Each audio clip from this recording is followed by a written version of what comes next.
My girlfriend said, "You're too predictable. Even my ex had more personality than you." I replied, "Noted." So I stopped checking on her, stopped asking, stopped caring. 3 days later, she walked into my place and froze when she saw who was sitting with my roommates waiting for her. I'm Jared, 32, and I'd been dating Kira for about 14 months when she decided to compare me to her ex. We'd met at a friend's birthday party, hit it off over, shared taste in music, started dating pretty quickly. She worked as a graphic designer. I'm in project management, normal relationship stuff, dinners, movies, weekend trips. I thought things were solid. The comparison happened on a Tuesday night at her apartment. I'd brought over Chinese food after work like I usually did on Tuesdays. She'd been weird all evening, distant scrolling on her phone. More than usual. Something wrong? I asked halfway through dinner. No, just tired. Long day at work? Yeah, we ate in silence for a bit. Then she put down her chopsticks and looked at me. Can I be honest about something? Of course you're really predictable, Jared. Like I always know exactly what you're going to do. Tuesday, Chinese food. Friday, movie night. Saturday morning, coffee run. It's the same routine every week. I thought you liked routines. You're the one who suggested Friday as movie night. I did. But I didn't mean for it to become this rigid thing. It's just, you're so safe, so boring. That word hit different. Boring. I try to make plans. You make the same plans over and over. Even my ex had more personality than you. At least he was spontaneous. I set down my food. Your ex, the one who cheated on you twice and forgot your birthday, that's not the point. Then what is the point? The point is, I need someone with more, I don't know, edge, excitement. You're just so predictable. I stood up, started gathering my things. What are you doing? Being predictable. You just told me I'm boring compared to your ex. I'm not staying to hear more. Jared, don't be like that. I'm trying to be honest so we can work on it. Noted.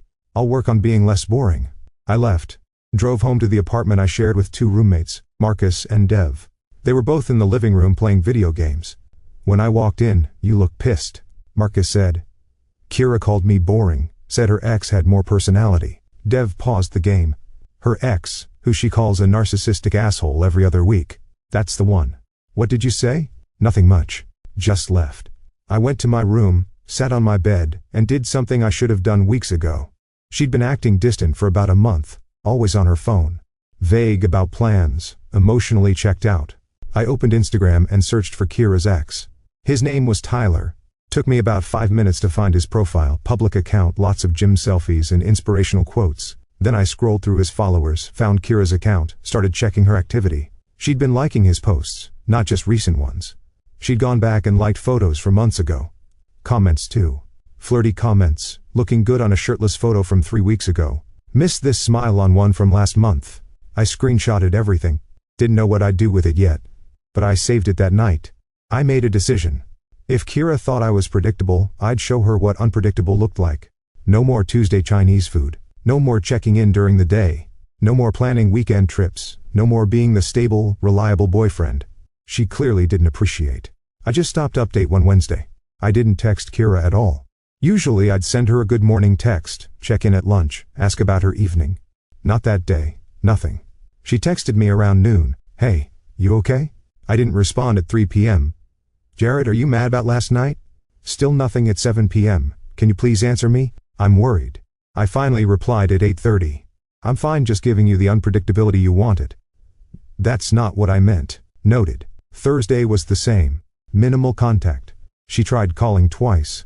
I declined both calls sent to voicemail. She left messages saying we needed to talk. That she didn't mean to hurt me. That she wanted to explain. I didn't listen to them. Friday morning my roommate Marcus asked what was going on. Kira has been texting me asking if you're okay. She sounds freaked out. Good dude. What's your play here? No play. She thinks I'm boring, so I'm being less available. Let her miss the boring routine. That's cold. That's unpredictable. Dev overheard from the kitchen. Wait, are you actually trying to teach her a lesson, or are you just being petty? Can it be both? Friday evening Kira showed up at our apartment. Marcus answered the door, then knocked on my bedroom door. She's here. Tell her I'm busy. He went back to the living room. I could hear them talking through the door. Where is he? He's not feeling up to visitors. Marcus, this is ridiculous. We need to talk. Maybe you should have thought about that before calling him boring. I didn't. Okay, I did, but I didn't mean it like it came out. Can you please just tell him I'm here? He knows you're here. He doesn't want to see you. I heard her sigh loudly. Fine. Tell him to call me when he's ready to be an adult about this. She left. Marcus came back to my room. She seems genuinely upset. She compared me to her cheating ex. She can handle being upset for a few days. Fair enough. That night, I did more digging. Checked Kira's Twitter, her Facebook, her Instagram stories. Nothing obvious. But I noticed she'd been tagging locations lately that she'd never mentioned to me. A bar downtown on Monday night. A different bar last Thursday. A restaurant I'd never heard of. Last Saturday. I went back through her Instagram photos. Found one from 2 weeks ago at the downtown bar tagged with 2 girlfriends and Tyler. Her ex. They were all in the group photo. She'd cropped it so Tyler was barely visible, but he was there. I screenshotted that too. Update 2. Saturday morning I woke up to 12 texts from Kira. Most were apologies. Some were accusations that I was being childish. A few were her trying to explain that her comment had been taken out of context. The last one sent at 2 a.m. I know I hurt you. I'm sorry. Can we please just talk? I replied at 10:000 a.m. Come by tomorrow, around 6. We'll talk. Thank you. I'll be there. I spent Saturday afternoon preparing, called Marcus and Dev into my room, showed them the screenshots I'd collected, the Instagram likes, the comments, the photos with Tyler. Holy shit. Dev said she's been seeing him. Don't know for sure. She's been interacting with him a lot and lying about where she's been. So what's the plan for tomorrow? Marcus asked. I want you guys to be here when she shows up. Both of you in the living room. Why? Because I want witnesses for what happens next. And because I've invited someone else who... Tyler? They both stared at me. You invited her? Dev said. I DM'd him this morning, told him Kira's been reaching out to me, freaking out about him, and I wanted to clear the air face to face. He said his girlfriend's been dealing with Kira's messages for weeks, and he wanted it to stop, so he agreed to come and make it clear. He's not interested. Dude, that's insane. That's unpredictable. Marcus started laughing. This is either going to be legendary, or a complete disaster. Probably both. Sunday, I spent most of the day nervous. Tyler confirmed he was coming at 5:30. Half an hour before Kira was supposed to show up. I wanted him there when she walked in, wanted to see her face when she realized what was about to happen at 525. Tyler knocked on the door. Marcus let him in. Tyler was exactly what I expected. Tall gym build, expensive sneakers. Too much cologne. The kind of guy who definitely uses the word alpha unironically. Jared, he said, extending a hand. That's me. Tyler. Thanks for setting this up, man. My girlfriend's tired of Kira showing up at my gym and sending me DMs. I need this to end. We shook hands. He sat on the couch. Marcus and Dev were in the kitchen pretending to make dinner but really just waiting for the show. So she's been persistent? I asked. Yeah. She started liking my old posts a few months ago. Then the DM started asking to meet up for coffee, catch up, all that. I ignored most of it. Then she started showing up at my gym twice in the last 2 weeks. Did you tell her to stop? Multiple times. She kept saying it was just friendly. But dude, I'm in a relationship. I don't need my ex popping up everywhere. At exactly 6 p.m., there was a knock on the door. Marcus answered it. Hey Kira. Hi. Is Jared here? Yeah, in the living room. She walked in, saw me sitting in the armchair, saw Tyler on the couch, stopped completely. Her face went through about 5 different expressions in 3 seconds. Confusion, recognition, shock, fear, and finally something like anger. What is this? She asked quietly. This is me being unpredictable. I said, you kept comparing me to Tyler, so I thought we should all talk. Clear the air, Jared. What the fuck? Tyler stood up. Kira, I need you to stop contacting me. I've told you multiple times I'm not interested. Showing up at my gym isn't okay. You've sent me 15 messages in the last 3 weeks. You've liked every photo I've posted going back months. You showed up at my gym twice. That's not casual. She looked at me. You went through my phone. Didn't have to. Your Instagram's public. Your comments are public. The photo of you and Tyler at that bar 2 weeks ago, also public. You just cropped him out when you posted it. That was a group hangout that you never mentioned to me. I said calmly, along with all the other times you've been in the area near Tyler. Her mouth opened, but nothing came out. So, here's what's going to happen. I continued. You're going to leave. We're done. And you're going to stop contacting Tyler because his girlfriend's already told him if it continues, they're going to handle it officially. This is insane. You're both insane. No, I'm being clear. You wanted unpredictability. Surprise. I actually pay attention, and I'm not interested in being someone's backup plan while they chase their ex. Tyler sat back down. Kira, I'm serious. No more messages, no more showing up. Places were done. We've been done for 2 years. Her face was red. Tears, starting. I can't believe you're doing this. I can't believe you spent weeks flirting with your ex while telling me I was boring. Guess we're both surprised. She grabbed her bag, looked at Tyler one more time then at me. You're an asshole. And you're predictable. You get bored. You go back to your ex. You blame your current boyfriend for not being exciting enough. Tyler told me you did the same thing when you were with him. She left without another word, slammed the door behind her. Tyler let out a long breath. Thanks for doing this. I've been trying to get her to stop for weeks. Did it start around the same time? She started acting distant with me. Probably first message was about 6 weeks ago. We talked for another 20 minutes. Tyler was actually decent once you got past the gym bro exterior. He left around 645, gave me his number. Said if Kira kept bothering him, he'd let me know. Marcus and Dev came out of the kitchen once he was gone. That, Marcus said, was the most dramatic breakup I've ever witnessed. Was it too much? No. She needed to hear it from both of you. Update 3. The next few days were messy. Kira tried texting, calling, even showed up at my office building. She waited in the lobby and refused to leave. When the receptionist asked her to, security had to escort her out after she started raising her voice. My manager heard about it and asked if I needed to file a report. I said I'd handle it. She sent long emails explaining that everything was innocent, that she'd just been stressed, and Tyler was an old friend. I'd humiliated her for no reason. I forwarded the emails to Tyler. He confirmed most of what she claimed was innocent was actually her trying to meet up. He screenshot some of the DMs she'd sent him and gave me permission to use them if she kept escalating. I sent her one final message.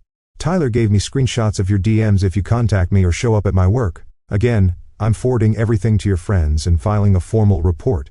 Leave me alone. She stopped. After that, 2 weeks passed. Then Kira's best friend Melissa called me. We'd always gotten along and I could tell she was uncomfortable. Jared, I need to tell you something. Kira asked me not to, but I think you should know what's up. She's been telling people you were controlling and jealous, that you staged the whole Tyler thing to humiliate her. That's not what happened. I know I saw her Instagram activity before you two broke up. She deleted a bunch of comments after, but I'd already noticed she was definitely chasing him. Why are you telling me this? Because she tried to contact Tyler's girlfriend at her work yesterday. Tyler's girlfriend called me freaking out. Kira's spinning this like you and Tyler conspired against her, and I don't want her dragging more people into her version of events. Is Tyler okay? Yeah. His girlfriend told her to leave or she'd call the cops. Kira left, but I wanted you to know in case she tries to blame you. Thanks, Melissa. I appreciate it. Final update. It's been 4 months since the Tyler confrontation. Life's gotten back to normal, better than normal. Actually, I'm dating someone new. Met her at a coffee shop, completely organic, no drama.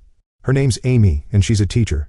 She thinks my Tuesday Chinese food habit is sweet and consistent, not boring. Funny how different people see the same things. Tyler and I actually became gym buddies.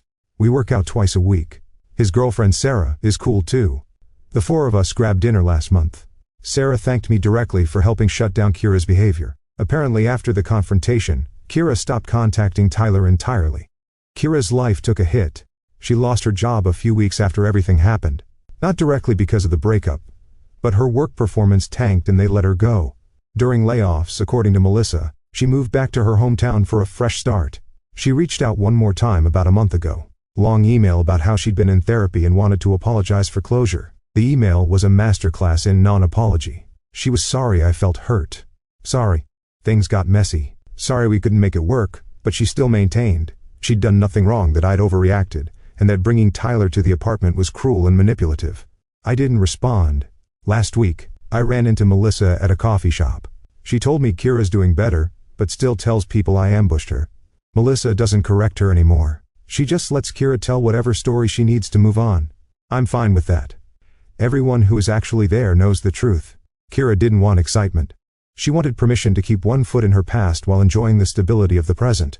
When I stopped being predictable, when I called her out and forced everything into the open, I became the villain in her story, but that's fine. Better to be the villain who respects himself than the hero in someone else's narrative where you're just a placeholder.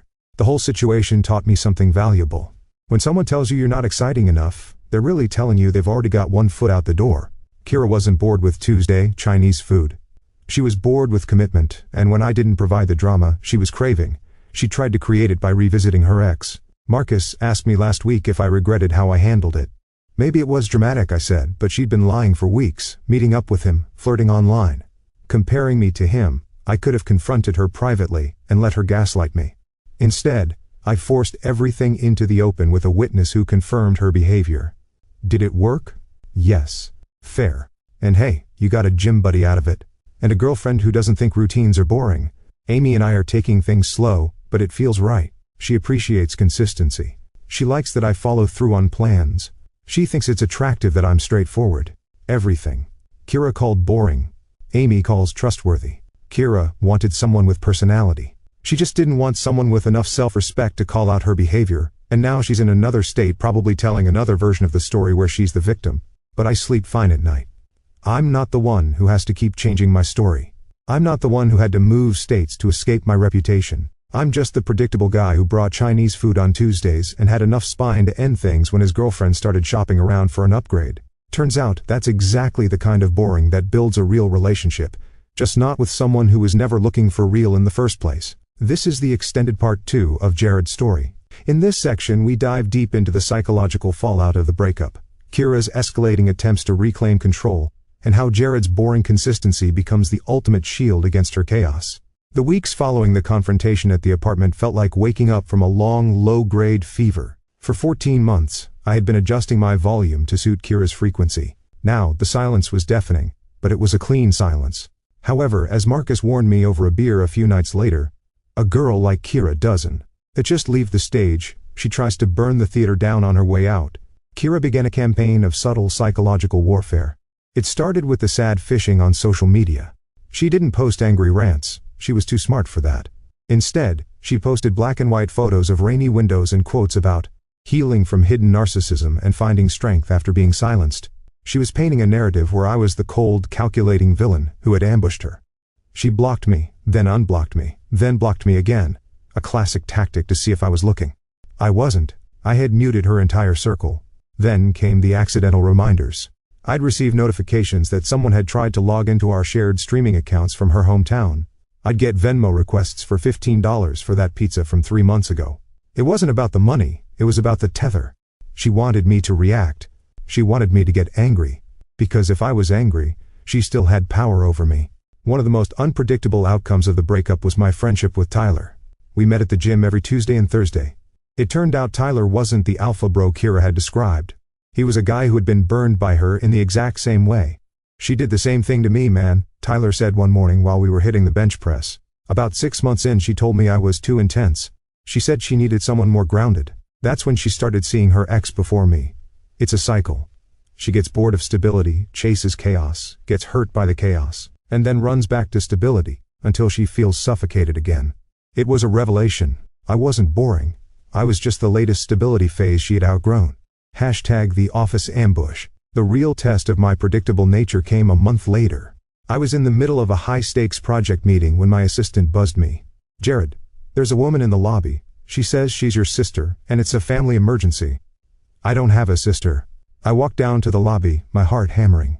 Kira was sitting there, looking fragile. No makeup, messy hair, oversized sweater. The victim costume. "Jared, please." She stood up as soon as she saw me. "I lost my job. I can't pay rent. Everything is falling apart because of that night. Everyone thinks I'm a cheater. I can't breathe." The old Jared, the predictable, safe Jared, would have reached out. I would have offered to help with her resume or lent her money. But I looked at her and realized this was just another performance. This was the excitement she craved, the high-stakes drama of a public breakdown. "Kira," I said, my voice flat and professional, "you didn't lose your job because of me. You lost it because you stopped showing up emotionally months ago. I'm going to go back upstairs now. If you're still here, in 5 minutes, I'll have security escort you out. Not because I'm mean, but because this is a place of work, and we are no longer a part of each other's lives." The mask slipped. The fragility vanished, replaced by a cold, sharp sneer. "You really are a robot, aren't you? No wonder I had to look elsewhere. You're not even human." "I'm human enough to know when I'm being played," I replied. I turned around and walked away. I didn't look back to see if she was crying or screaming. That was the most unpredictable thing I could have done. I gave her zero emotion to feed on. #the arrival of Amy. Life has a funny way of rewarding you once you clear out the clutter. I met Amy at a boring professional seminar. She was a third-grade teacher with a laugh that sounded like music and a complete lack of interest in mind games. Our first date wasn't an edgy bar or a spontaneous trip. We went to a bookstore, grabbed coffee and talked for 4 hours. I heard you're a man of routine, she teased a few weeks into dating. Is that a deal breaker? I asked, bracing myself. God no, she said, leaning in. My dad was a flight attendant. He was never home. My ex was a digital nomad who didn't know where he'd be next week. Do you know how sexy it is to know that when a man says he'll call at 7 p.m., the phone actually rings at 7 p.m.? For the first time in years, I didn't feel like I had to perform. With Amy, my consistency wasn't a cage, it was the foundation. #the final echo. Kira eventually moved back to her hometown, but she sent one final grenade before she disappeared. She emailed a long 3,000-word document to my roommates, my parents, and even Tyler's girlfriend. It was a manifesto of my supposed emotional abuse, how I had trapped her in a boring life and then conspired with her ex to humiliate her. My mom called me, laughing. Jared honey, this girl needs a hobby. Does she realize that sending a 3-page essay to your mother just makes her look like the crazy one? That was the moment I realized I had won. Kira's personality was nothing more than a series of reactions. Without someone to provoke, she had no shape. By remaining boring, by staying silent, staying consistent and refusing to join her circus, I had forced her to face herself. And that was the one thing she couldn't handle. I'm 32, I'm a project manager, and yes, I still eat Chinese food on Tuesdays. But now, I share it with a woman who doesn't look at the menu and see a lack of excitement. She looks at the man across from her and sees a home. 18 months. It's long enough for a routine to become a lifestyle, and for a boring guy like me to build a future that actually meant something. I was standing in the kitchen of the townhouse I just bought. It was a Saturday morning. The same Saturday morning Kira used to mock. I was grinding coffee beans, the smell filling the room, when Amy walked in wearing one of my old flannels. She didn't look bored. She looked at peace. The movers are coming at 10, she said, wrapping her arms around my waist. Are you ready to officially be a cohabitant? I've had the floor plan mapped out for 3 weeks, Amy. You know I'm ready. She laughed. God, I love your spreadsheets. The shadow in the inbox. My life was solid, but ghosts have a way of rattling the door handle when they see you've changed the locks. That afternoon, while taking a break from unboxing, I checked my email. There, sitting in the other folder, was a message from an address I didn't recognize, but the subject line was a dead giveaway, final thoughts. I hesitated. I could have deleted it. But I wanted to see if the unpredictable Kira had finally found the edge she was looking for. The email was a rambling 5-page mess. She wasn't in her hometown anymore. She had moved to the coast with a musician she'd been dating. But the excitement had curdled. He had creative temperaments, which I translated to no job and a drinking problem. She was working 3 part-time retail jobs to keep them afloat. The core of the email was a desperate, backhanded apology. I see your photos sometimes, you look so settled. I used to think that was a death sentence, but everything here is so loud and so broken. I miss the Tuesdays, Jared. I miss knowing that the world wasn't going to end because someone forgot to pay the electric bill. I was wrong about Tyler, and I was wrong about you. You weren't boring. You were the only thing holding me together. This guy, he has so much personality that I'm drowning in it. I didn't feel a surge of triumph. I just felt a profound sense of exhaustion. She still didn't get it. She didn't miss me. She missed the safety net I provided so she could act out. I deleted the email without replying. The full circle moment. A few months later, Tyler and Sarah invited us to their engagement party. Tyler and I had remained close. Our boring consistency had forged a genuine friendship. The party was at a nice rooftop bar. Halfway through the night, a girl I vaguely recognized from Kira's old friend group, a girl named Qley, approached me. Jared? Wow, you look good, Qley said, clutching a cocktail. I heard about the townhouse. And I see you're with Amy now. I am, I said, introducing Amy. Qley leaned in, her voice dropping. You know, Kira's been calling everyone lately. She's trying to move back. She told Melissa she wants to reconnect with the old group. She even asked if you were still single. Amy didn't get jealous. She didn't get insecure. She just squeezed my hand. She's a different version of the same story, Qley, I said calmly. I hope she finds what she's looking for, but the person she's looking for doesn't live in this city anymore. That Jared was a placeholder. The guy standing here is the one who actually knows what he wants. The boring truth. That night, as Amy and I drove home, I realized the ultimate irony. Kira had spent her life chasing a spark, thinking that stability was the enemy of passion. But standing in our new home, surrounded by boxes of books and a life we'd built brick by brick, I felt more edge than I ever had with her. The edge wasn't in the drama, it was in the stakes. The stakes of building a life with someone who actually shows up. The excitement of knowing that in 10 years, we'd still be the same people, just deeper, wiser, and more intertwined. We got home and realized we were both too tired to cook. Tuesday is still 3 days away, Amy said, looking at the empty fridge. But what do you think about Chinese food tonight? I looked at her. The woman who saw my boring habits as a sanctuary. The woman who didn't need me to be a villain or a hero, just a partner. Actually, I said, grabbing my keys. Let's go to that new Italian place down the street. The one with no reviews and the weird menu. Let's be a little unpredictable. She grinned. Now you're just showing off. Epilogue. Kira did move back to the city eventually. I saw her once from a distance at a grocery store. She looked frantic, staring at her phone, arguing with someone on the other end.